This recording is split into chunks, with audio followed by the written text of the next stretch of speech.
Information اب کے ناظرین السلام علیکم، نئی ویڈیو میں خوش آمدید۔ آج کی بہت بڑی بریکنگ نیوز آپ کے سامنے میں رکھنے جا رہا ہوں، تو ویڈیو کو اگر آپ شروع سے لے کر اینڈ تک دیکھیں گے تب بھی آپ کو بہت زیادہ فائدہ ہو سکتا ہے۔ آخرکار روس اسرائیل غزہ جنگ میں کود پڑا، اسرائیل کی الٹی گنتی شروع ہو گئی۔ اب روس کے فوجی اڈوں سے اسرائیل پر میزائل حملے ہوں گے، اور روس نے اسرائیل کو ایران کی ایٹمی تنصیبات پر حملہ کرنے سے روک دیا، بڑا حکم جاری کر دیا۔ ویڈیو کی تفصیلات میں آگے بڑھنے سے پہلے ہماری ویڈیو کو ایک لائک ضرور کریں، چینل کو سبسکرائب کر کے بیل آئیکن پر ضرور کلک کر دیں۔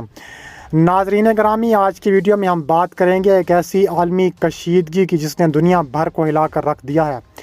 اسرائیل اور غزہ کے درمیان جاری کشیدگی میں روس کی مداخلت سے صورتحال خطرناک حد تک بگڑ چکی ہے۔ اسرائیل اور ایران کے خلاف جنگ نے روس کو میدان میں لا کر کھڑا کر دیا ہے۔ روس نے آخرکار ایران کا ساتھ دینے کا فیصلہ کر لیا ہے اور اسرائیل کے لیے الٹی گنتی شروع ہو چکی ہے۔ روس کے فوجی اڈے تیار ہیں، روس کے فوجی اڈوں سے اسرائیل پر حملوں کا امکان بڑھ گیا ہے۔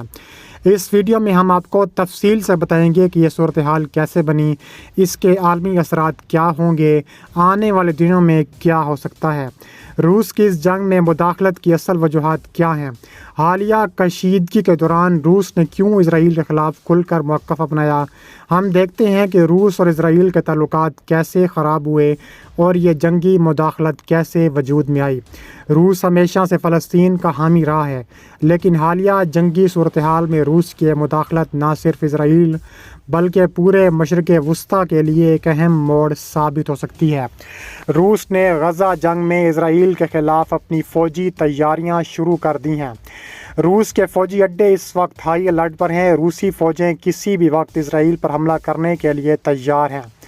روس کے پاس جدید ترین S-400 میزائل سسٹم، خطرناک ترین سخوئی 35 طیارے اور دیگر ہتھیار موجود ہیں جو اسرائیل کی دفاعی لائن کو توڑ سکتے ہیں۔ روس کی فوجی تیاریوں کا یہ منظر اسرائیل کے لیے بڑے خطرے کی گھنٹی ہے۔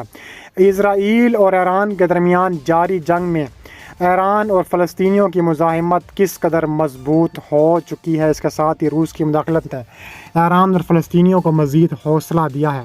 غزہ میں جاری اس مزاحمت نے اسرائیل کو اندرونی طور پر کمزور کر دیا اور اب روس کی حمایت نے فلسطینیوں کو مزید مضبوط کر دیا۔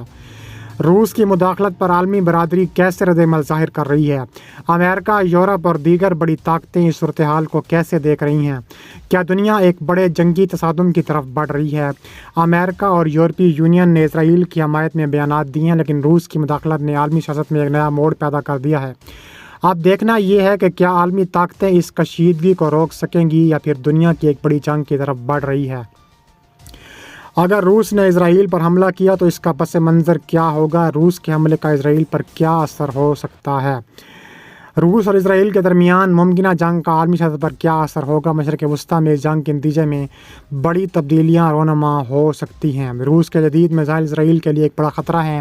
روسی فوجی طاقت کی وجہ سے اسرائیل کو کسی قدر نقصان پہنچا سکتا ہے۔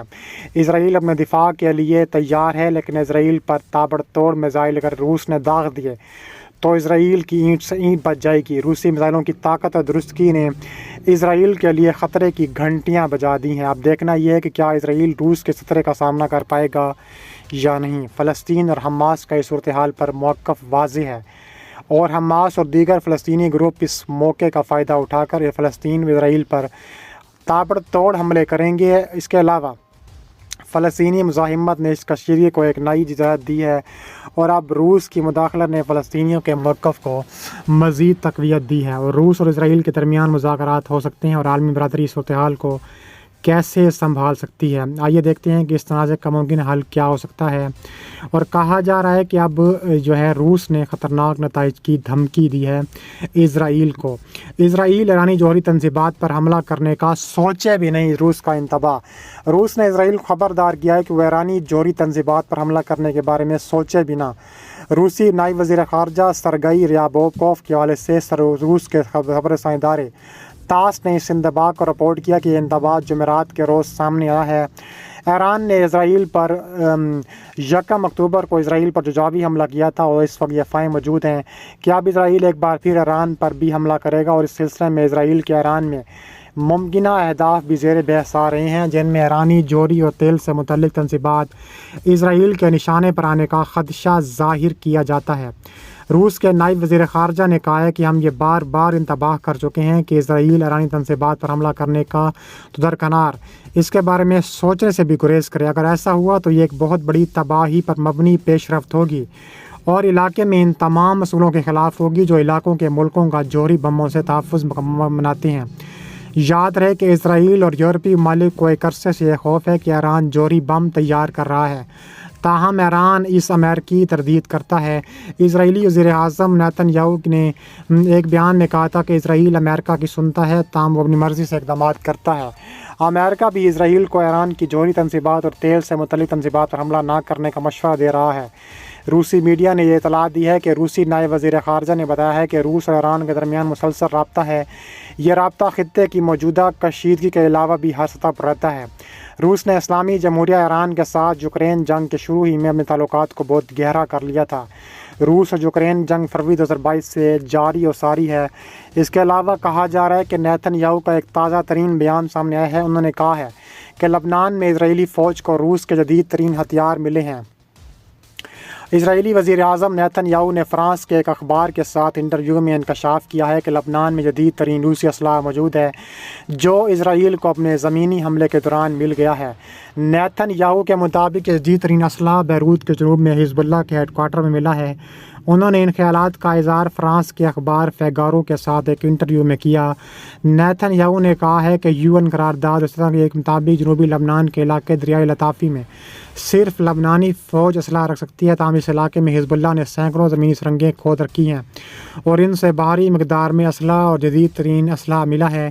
اسرائیلی وزیر اعظم کے اس دعوے کو واشنگٹن پوسٹ نے بھی حوالے سے استعمال کرتے ہوئے اپنی رپورٹ میں کہا ہے کہ اسرائیل کو لبنان میں زمینی حملے کے دوران روسی اور چینی ساختہ ٹینک شکن میزائل ملے ہیں، تاہم اسرائیلی فوج نے بین الاقوامی خبر رساں ادارے AFP کے سوالات کے جوابات دینے سے گریز کیا، حتیٰ کہ نیتن یاہو کے اس دعوے پر تبصرہ نہیں کیا۔ دوسری جانب اسرائیل کا یہ دعویٰ ہے کہ وہ اس کی ساری جنگی کارروائی جس کا دائرہ مسلسل پھیل رہا ہے صرف اس لیے تاکہ وہ اپنے 68,000 بے گھر اسرائیلیوں کو واپس شمالی اسرائیل میں لا سکے۔ اسرائیل کی حکومت کے مطابق یہ 60,000 اسرائیلی ایک سال کے دوران شمالی حصوں سے بے گھر ہوئے جنہیں حزب اللہ نے اپنے راکٹ اور میزائلوں کا نشانہ بنایا ہوا ہے۔ پچھلے ماہ سے اسرائیل نے لبنان پر باقاعدگی سے حملہ کر رکھا ہے اور اس کی فضائی اور زمینی افواج حملے میں شامل ہیں، اور کہا جا رہا ہے کہ بحریہ کی مدد ابھی تک اس میں حاصل نہیں ہوئی اور تابڑ توڑ کارروائیاں کرنے کا بھی یہ مکمل فیصلہ کر چکے ہیں، مکمل حملہ کر چکے ہیں، اور کہا جا رہا ہے کہ یہ تابڑ توڑ کارروائیاں دیکھنے میں شدید قسم کی آ رہی ہیں۔